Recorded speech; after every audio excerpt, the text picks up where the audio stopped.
नमस्कार, स्वागत है आप सभी का डीडी न्यूज के इस खास बुलेटिन एक्सप्रेस 100 में, जहां हम आपके लिए लेकर आते हैं राजनीति, मनोरंजन, देश दुनिया, खेल और व्यापार जगत की सभी बड़ी खबरों को एक्सप्रेस यानी फटाफट अंदाज में। मैं हूं गौरव श्रीवास्तव। तो देखिए खबरें तेज रफ्तार से। देश भर में आज से रसोई गैस सिलेंडर की घटी हुई कीमतें लागू हो गई हैं। दिल्ली में 903 रुपए, मुंबई में 902 रुपए, कोलकाता में 929 रुपए, जबकि चेन्नई में 918 रुपए हुए सिलेंडर के दाम। अब उज्ज्वला योजना के अंतर्गत लाभार्थियों को प्रति सिलेंडर 400 रुपए की सब्सिडी मिल रही है। समाज के हर वर्ग ने सरकार के इस फैसले का स्वागत किया है। उज्ज्वला योजना के अंतर्गत सरकार 75 लाख नए मुफ्त एलपीजी कनेक्शन देगी। इसका फायदा उन गरीब परिवारों की महिलाओं को मिलेगा जिनके पास एलपीजी कनेक्शन नहीं है। देश भर में आज रक्षाबंधन का पर्व मनाया जा रहा है। भाई बहन के रिश्तों की अटूट डोर में इस बार चंद्रयान 3 डिजाइन वाली राखियों को काफी पसंद किया जा रहा है। राष्ट्रपति द्रौपदी मुर्मू ने रक्षाबंधन के अवसर पर राष्ट्रपति भवन में बच्चों से मुलाकात की। इसके साथ ही स्कूली छात्राओं और बच्चों से राखी भी बंधवाई। रक्षाबंधन पर बच्चों ने आज दिल्ली में प्रधानमंत्री नरेंद्र मोदी को राखी बांधी। प्रधानमंत्री ने इस दौरान बच्चों से खूब सारी बातें की। जम्मू कश्मीर के उरी सेक्टर के चुरंदा गांव में नियंत्रण रेखा पर तैनात जवानों को महिलाओं ने राखी बांधी। अखनूर सेक्टर में भी स्थानीय युवतियों ने जवानों को राखी बांधी। उज्जैन के महाकालेश्वर मंदिर में महाकाल को सबसे पहले राखी बांधी गई। ये राखी भस्म आरती के बाद पुजारी परिवार की महिलाओं ने बांधी। महाकाल को 1.25 लाख लड्डुओं का भोग भी लगाया गया। गुजरात के राजकोट में एक स्कूल के छात्रों ने 230 वर्ग फीट एरिया में 45 फीट लंबी राखी तैयार की है। Drawing book, pencil, sharpener, eraser, scale, sketch pen और किताबों की मदद से बने राखी के इन सामानों को झुग्गी झोपड़ी के बच्चों को वितरित किया जाएगा। रक्षाबंधन के लिए दिल्ली मेट्रो की ओर से 106 अतिरिक्त ट्रेनें भी दिल्ली मेट्रो चला रही है और ऐसे में सभी स्टेशनों पर अतिरिक्त कर्मियों की तैनाती और अतिरिक्त टिकट काउंटर की व्यवस्था है।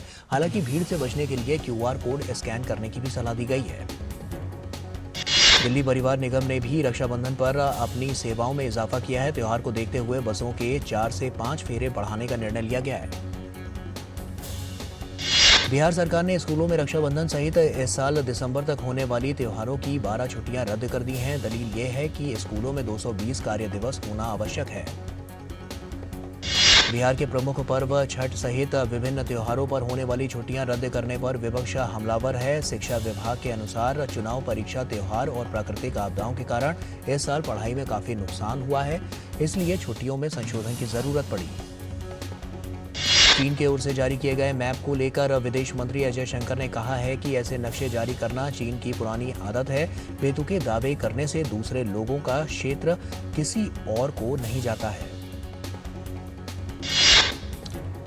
प्रधानमंत्री नरेंद्र मोदी ने मिशन नेट जीरो की दिशा में रेलवे की ओर से उठाए गए कदमों की सराहना की है। रेलवे के अनुसार पिछले 9 वर्षों में सौर क्षमता 54 गुना बढ़ गई है। रेलवे के अनुसार मार्च 2014 तक शुरू की गई सौर ऊर्जा क्षमता 3.68 मेगावाट थी, जबकि 2014 से 2023 के दौरान 200.31 मेगावाट की सौर ऊर्जा क्षमता की शुरुआत की गई। लोकसभा से निलंबित कांग्रेस सांसद अधीर रंजन चौधरी संसद की विशेषाधिकार समिति के सामने आज अपना पक्ष रखेंगे। असंसदीय व्यवहार के लिए लोकसभा में कांग्रेस के नेता अधीर रंजन चौधरी को निलंबित किया गया था। आगामी लोकसभा चुनाव के मद्देनजर बीजेपी के दिल्ली मुख्यालय में पार्टी की रणनीतिक बैठक 1 सितंबर को होगी। बीजेपी अध्यक्ष जेपी नड्डा और गृह मंत्री अमित शाह ये बैठकें लेंगे। चुनाव आयोग की टीम मिजोरम में आगामी विधानसभा चुनावों के सुचारू संचालन के लिए राज्य सरकार के अधिकारियों, राजनीतिक दलों और सभी हितधारकों के साथ बैठक कर रही है। बिहार के रोहतास में हुए एक सड़क हादसे में 7 लोगों की मौत हो गई है। सभी लोग स्कॉर्पियो में सवार थे जो कैमूर जिले के कुदारी गांव में के रहने वाले थे। हादसे में 5 लोग घायल हुए हैं। महाराष्ट्र में पुणे जिले के पिंपरी चिंचवड़ के पूर्णानगर इलाके में आग लगने से 4 लोगों की मृत्यु हो गई है। आज सुबह करीब 5 बजे एक आवासीय इमारत के भूतल पर स्थित एक इलेक्ट्रिक हार्डवेयर की दुकान में आग लग गई। आंध्र प्रदेश के श्रीकाकुलम जिले के पाठपट्टनम में एक शॉपिंग मॉल में आग लग गई। आग लगने का कारण शॉर्ट सर्किट को बताया जा रहा है।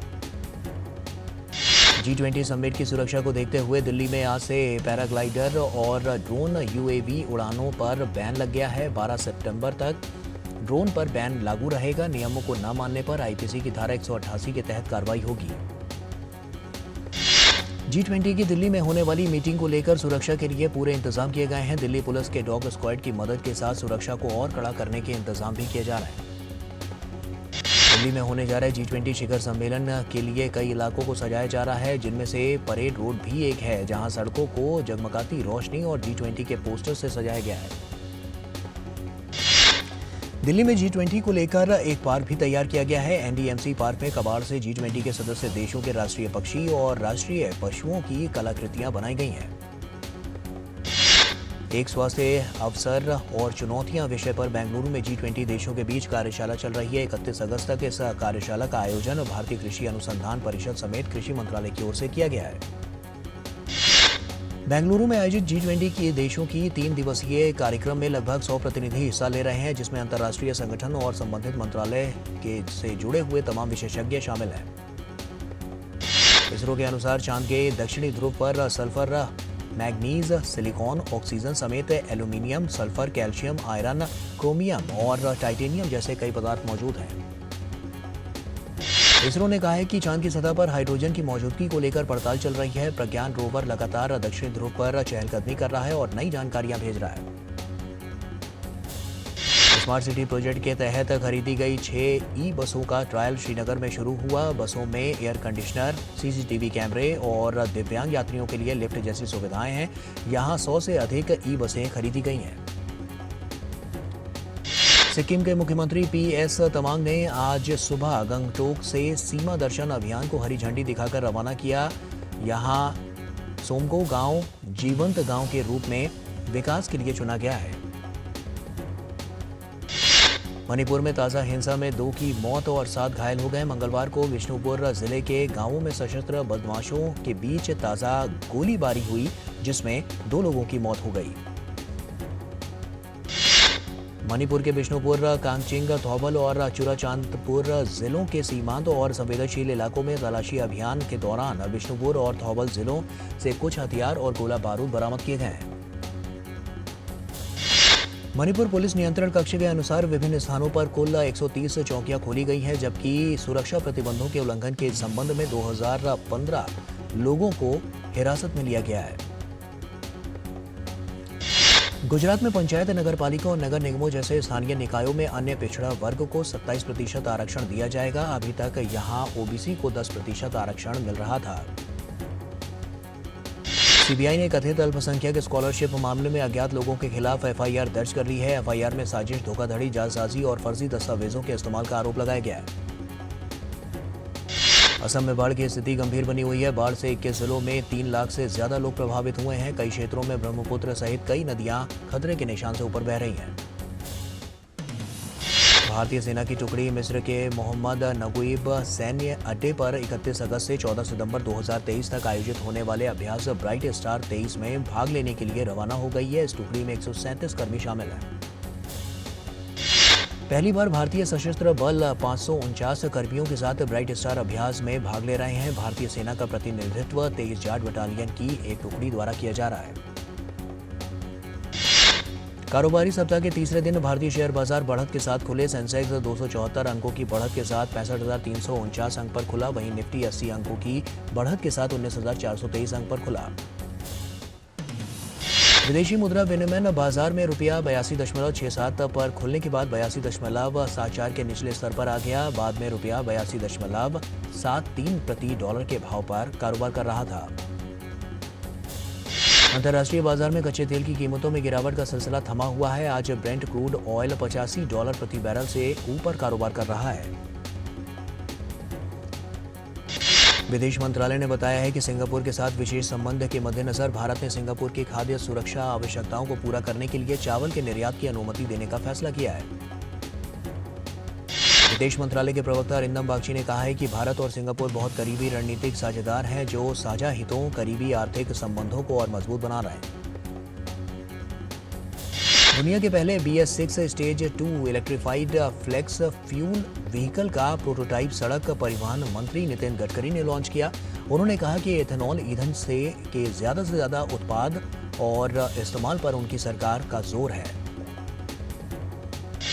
रसायन और उर्वरक मंत्री मनसुख मांडविया ने कहा है कि सरकार जल्द ही फार्मा क्षेत्र में अनुसंधान और नवाचार को बढ़ावा देने के लिए 5,000 करोड़ रुपए के कुल परिव्यय के साथ एक नई योजना PRIP शुरू करेगी।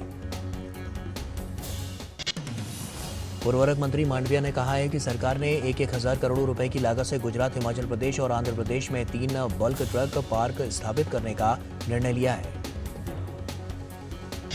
भारत और न्यूजीलैंड के कृषि मंत्रियों के बीच बागवानी के समग्र विकास के लिए दोनों देशों के बीच सहयोग ज्ञापन पर परिकल्पित साझेदारी की संभावनाओं पर जोर दिया गया। भारत न्यूजीलैंड के कृषि मंत्रियों के बीच सतत और जलवायु अनुकूल कृषि प्रणाली विकसित करने के महत्व पर भी चर्चा की गई और न्यूजीलैंड के मंत्री ने भारत को ग्लोबल रिसर्च अलायंस में शामिल होने के लिए आमंत्रित किया। और वक्त यहाँ एक छोटे से ब्रेक का है, जल्द लौटते हैं।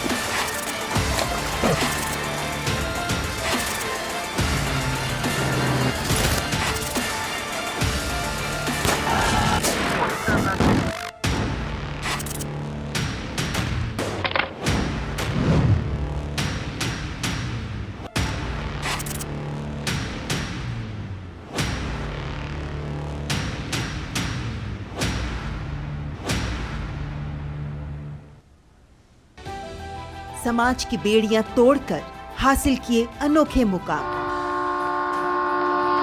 उज्जवल भविष्य के स्वप्न के साथ उन्मुक्त गगन में भरी उड़ान, बाधाओं के बंधन काटकर साबित की अपनी पहचान। जो अपने बुलंद हौसलों से सामाजिक बेड़ियां तोड़कर लिख रही हैं वीरता की गाथाएं। मैं उन्मुक्त, मैं स्वच्छंद, मेरा ध्येय अनंत, मेरी दिशा अनंत। मिलिए इन प्रेरणादायक शख्सियतों से मेरे साथ कार्यक्रम तेजस्विनी में, सिर्फ डीडी न्यूज पर। तो ब्रेक के बाद एक बार फिर से आप सभी का स्वागत है। आइए खबरों में आगे बढ़ते हैं। भारत और न्यूजीलैंड ने नागरिक उड्डयन में सहयोग को बढ़ावा देने के लिए एक समझौता ज्ञापन पर हस्ताक्षर किए हैं। इसमें नए मार्गों का निर्धारण, कोड शेयर सेवाएं, यातायात अधिकार और क्षमता पात्रता शामिल होगी।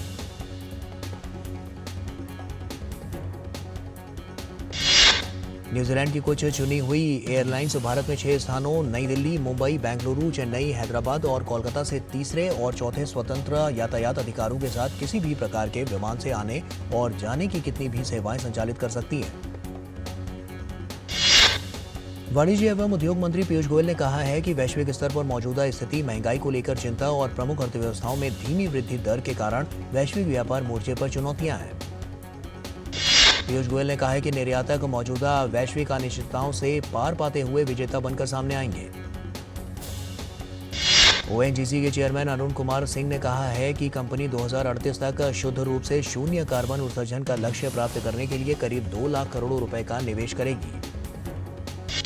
वस्त्र मंत्रालय ने राष्ट्रीय तकनीकी वस्त्र मिशन के तहत तकनीकी वस्त्र क्षेत्र में स्टार्टअप इकाइयों को अनुदान सहायता दिए जाने के दिशा निर्देशों की अधिसूचना जारी कर दी है।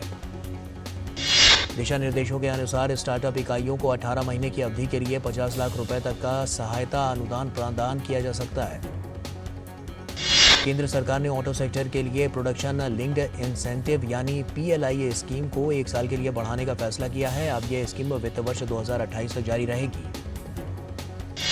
भारतीय रिजर्व बैंक के ताज़ा आंकड़ों के मुताबिक भारत में बाहरी प्रत्यक्ष विदेशी निवेश लगातार 2 महीने की गिरावट के बाद जुलाई में बढ़ गया है। बाहरी प्रत्यक्ष विदेशी निवेश जून 2023 के 1.07 अरब डॉलर की तुलना में जुलाई में बढ़कर 1.85 अरब डॉलर हो गया। शेयर बाजार नियामक सेबी ने स्टॉक एक्सचेंजों और अन्य मार्केट इंफ्रास्ट्रक्चर इंस्टीट्यूशंस के लिए मौजूदा साइबर सुरक्षा को मजबूत करने के लिए दिशा निर्देश जारी किए हैं। दिशा निर्देशों के तहत मार्केट इंफ्रास्ट्रक्चर इंस्टीट्यूशंस को डेटा का ऑफलाइन और एन्क्रिप्टेड बैकअप बनाए रखना होगा। अमेरिका के दक्षिणी पूर्वी तट पर इडालिया तूफान तेजी से बढ़ रहा है। ताजा जानकारी के अनुसार तूफान इडालिया 100 मील प्रति घंटे की हवाओं के साथ श्रेणी 2 के तूफान में तब्दील हो गया है। फ्लोरिडा के गवर्नर रॉन डेसेंटिस ने 46 फ्लोरिडा काउंटियों के लिए आपातकाल की स्थिति घोषित कर दी है। लगभग 5500 नेशनल गार्ड सैनिकों को भी तैनात किया गया है। न्यूयॉर्क में 127 साल पुरानी एक पाइपलाइन के फट जाने की वजह से टाइम्स स्क्वायर सबवे स्टेशन में बाढ़ की स्थिति बन गई। पानी भरने के कारण सबवे की सबसे व्यस्त लाइन पर यातायात बुरी तरह से प्रभावित हुआ। रूस ने पस्कोव शहर के हवाई अड्डे पर यूक्रेन की ओर से हुए ड्रोन हमले को नाकाम कर दिया। पश्चिमी रूस के क्षेत्रीय गवर्नर मिखाइल वेदरनिकोव ने जानकारी देते हुए कहा कि रूसी सैनिकों ने ड्रोन को मार गिराया। रूस ने दावा किया है कि दक्षिणी ब्रांस्क क्षेत्र में 3 यूक्रेनी ड्रोन और मध्य ओरलोव क्षेत्र में एक ड्रोन को मार गिराया गया है और इस हमले में किसी के हताहत होने की खबर नहीं है। इसमें रूस के 4 विमान क्षतिग्रस्त हुए। अमेरिका ने एक बार फिर यूक्रेन को सैन्य सहायता पैकेज देने की घोषणा की है। इस बार अमेरिका ने यूक्रेन को $250 मिलियन यानी $25 करोड़ सैन्य सुरक्षा सहायता पैकेज देने का ऐलान किया। इस बार यूक्रेन को अमेरिका ऐसे उपकरण मुहैया कराने वाला है जिससे यूक्रेन की सेना माइंस और सैन्य कार्रवाई के दौरान उत्पन्न होने वाली अड़चनों को दूर कर सकेगी। ग्रीस के जंगल की आग ने न्यूयॉर्क शहर से भी बड़े क्षेत्र को नष्ट कर दिया है। पिछले 11 दिन से लगी इस आग में कम से कम 20 लोगों की मौत हो चुकी है। बोलीविया की खदान में भूस्खलन से 3 लोगों की मौत हुई है। घटनास्थल पर बचाव और खोज के प्रयास जारी हैं। लीबिया के नागरिक सुरक्षा उप मंत्री जुआन कार्लोस कैल्वीमोंटोस ने घटना की जानकारी देते हुए कहा है कि अभी स्पष्ट नहीं हो पाया है कि कितने लोग भूमिगत हैं। ब्राजील के राष्ट्रपति लुइस इनासियो लुला दा सिल्वा ने कहा है कि संयुक्त राष्ट्र सुरक्षा परिषद में बदलावों की संभावना के संबंध में वो अमेरिकी राष्ट्रपति जो बाइडेन के साथ चर्चा करना चाहते हैं। लुला ब्राजील सहित अन्य देशों को परिषद में स्थायी रूप से शामिल करने के मुखर समर्थक रहे हैं। अगले महीने न्यूयॉर्क में आयोजित संयुक्त राष्ट्र महासभा की बैठक से इतर लुला की बाइडेन के साथ बैठक होने की संभावना है। अमेरिका ने वैगनर समूह के प्रमुख येवगेनी प्रिगोजिन की मौत के पीछे रूस के शीर्ष नेतृत्व का हाथ बताया है। व्हाइट हाउस की प्रेस सचिव ने कहा है कि रूस में विरोधियों को मारने का एक लंबा इतिहास रहा है। अमेरिका ने रूस से एक पूर्व नौसैनिक को जल्द रिहा करने को भी कहा है। अमेरिका का कहना है कि पूर्व नौसैनिक पर फर्जी जासूसी के आरोप लगाए गए हैं। चिली में सरकार के साथ समझौते से असंतुष्ट शिक्षकों ने अनिश्चितकालीन हड़ताल की घोषणा करते हुए ला मोनेटा राष्ट्रपति भवन तक मार्च किया। शिक्षक संघ द्वारा ऐतिहासिक ऋण के भुगतान की भी मांग की गई। एशिया कप क्रिकेट टूर्नामेंट की शुरुआत आज से होने जा रही है। टूर्नामेंट का पहला मुकाबला पाकिस्तान और नेपाल के बीच होगा। यह मैच पाकिस्तान के मुल्तान में खेला जाएगा। पाकिस्तान और श्रीलंका की सहमेजबानी में 17 सितंबर तक आयोजित होने वाले इस टूर्नामेंट में एशिया की 6 टीमें हिस्सा लेंगी, जिसमें भारत के अलावा पाकिस्तान, श्रीलंका, बांग्लादेश, अफगानिस्तान और नेपाल की टीम शामिल है। एशिया कप में 6 टीमों के बीच कुल 13 मैच खेले जाएंगे, जिसमें से 4 मैच पाकिस्तान में जबकि 9 मुकाबले श्रीलंका में होंगे। भारतीय टीम अपना पहला मुकाबला शनिवार को पाकिस्तान के खिलाफ खेलेगी। ये मैच श्रीलंका के कैंडी में होगा। गौरतलब है कि इस बार ये टूर्नामेंट वनडे फॉर्मेट में खेला जाएगा। ऑस्ट्रेलिया और दक्षिण अफ्रीका के बीच 3 मैचों की T20 सीरीज का पहला मुकाबला आज डरबन में खेला जाएगा। दोनों टीमों के बीच होने वाली ये सीरीज आगामी विश्व कप के मद्देनजर बेहद अहम है। राष्ट्रीय खेल दिवस के अवसर पर केंद्रीय खेल मंत्री अनुराग सिंह ठाकुर ने भारतीय हॉकी में मेजर ध्यानचंद के महत्वपूर्ण योगदान को याद किया। इस अवसर पर खेल मंत्री ने खेलों से जुड़ी कुछ नई शुरुआत भी की। इस अवसर पर खेल मंत्री ने विश्व एथलेटिक्स चैंपियनशिप फाइनल में जगह बनाने वाले किशोर जेना और 4x400 मीटर पुरुष रिले टीम को भी सम्मानित किया। खेल मंत्री ने नेशनल स्पोर्ट्स फेडरेशन पोर्टल भी लॉन्च किया, जिसमें देश भर के खेल संघों के बारे में सूचना उपलब्ध रहेगी और इस योजना का एक प्रमुख आकर्षण एक विस्तृत बुकलेट का विमोचन भी रहा। उत्तर प्रदेश के मुख्यमंत्री योगी आदित्यनाथ ने राष्ट्रीय खेल दिवस के मौके पर झांसी में मेजर ध्यानचंद हॉकी म्यूजियम का उद्घाटन किया। विश्व चैंपियनशिप में कांस्य पदक जीतने वाले एचएस प्रणॉय को विश्व बैडमिंटन महासंघ द्वारा जारी नवीनतम रैंकिंग में स्थान मिला है। प्रणॉय ने 3 स्थान के सुधार के साथ करियर का सर्वश्रेष्ठ 6ठा स्थान हासिल किया। पुरुष एकल में लक्ष्य सेन एक स्थान के नुकसान के साथ 12वें, जबकि विश्व चैंपियनशिप के पहले दौर में बाहर होने वाले किदाम्बी श्रीकांत पहले की तरह 20वें स्थान पर हैं। विश्व चैंपियनशिप के शुरुआती चरण में के हार में के बावजूद महिला एकल में पीवी सिंधु को रैंकिंग का फायदा हुआ है। सिंधु एक स्थान के फायदे के साथ 14वीं पायदान पर पहुंच गई हैं। सात्विक साईराज रंकीरेड्डी और चिराग शेट्टी की पुरुष युगल जोड़ी अपना दूसरे स्थान बरकरार रखने में सफल रही है और इस जोड़ी को विश्व चैंपियनशिप के क्वार्टर फाइनल में हार का सामना करना पड़ा था। दुनिया को नंबर 1 पुरुष टेनिस खिलाड़ी कार्लोस अल्कराज ने यूएस ओपन के पुरुष एकल वर्ग में पहले दौर की बाधा को पार कर लिया है। अल्कराज पहले दौर में जर्मन खिलाड़ी को हराकर अगले दौर में पहुंचे। इटली के युवा 22 वर्षीय टेनिस खिलाड़ी जेनिक सिनर ने यूएस ओपन के दूसरे दौर में जगह बना ली है। दुनिया के 6ठे नंबर के खिलाड़ी सिनर ने पहले दौर में जर्मनी के यानिक को हराकर अगले दौर में प्रवेश किया। रूस के आंद्रे रूबलेव ने यूएस ओपन में पुरुष एकल प्रतियोगिता में पहले दौर की बाधा को पार कर लिया है। शुरुआती दौर में रूबलेव ने फ्रेंच खिलाड़ी को 6-4, 7-6, 6-1 के अंतर से हराकर दूसरे दौर में जगह बना ली।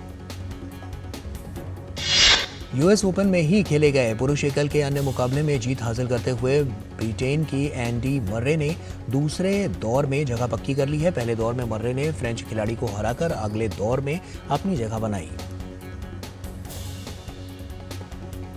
बॉलीवुड अभिनेता आयुष्मान खुराना की फिल्म ड्रीम गर्ल 2 ने 50 करोड़ की कमाई कर ली है। फिल्म ने पहले वीकेंड में ही करीब 41 करोड़ रुपए की कमाई की थी। दिग्गज अभिनेत्री हेमा मालिनी ने दोबारा फिल्मों में काम करने की इच्छा जताई है। उन्होंने एक साक्षात्कार में कहा है कि अगर उन्हें कुछ अच्छे रोल्स मिलते हैं तो वे जरूर फिल्मों में काम करेंगी। डायरेक्टर नीरज पांडे की थ्रिलर सीरीज द फ्रीलांसर 1 सितंबर को डिज्नी हॉटस्टार पर रिलीज होगी। सीरीज में मोहित रैना और अनुपम खेर अहम भूमिका में हैं।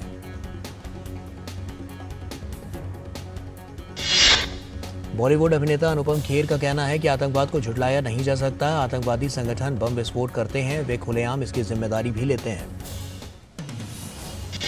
Suhana Khan starrer the Archies 7 दिसंबर को नेटफ्लिक्स पर रिलीज होगी। फिल्म में सुहाना के अलावा अगस्त्य नंदा, खुशी कपूर, मिहिर आहूजा भी शामिल हैं। अभिनेता शाहरुख खान की अपकमिंग फिल्म जवान का तीसरा गाना नॉट रमैया वस्तावैया रिलीज हो चुका है।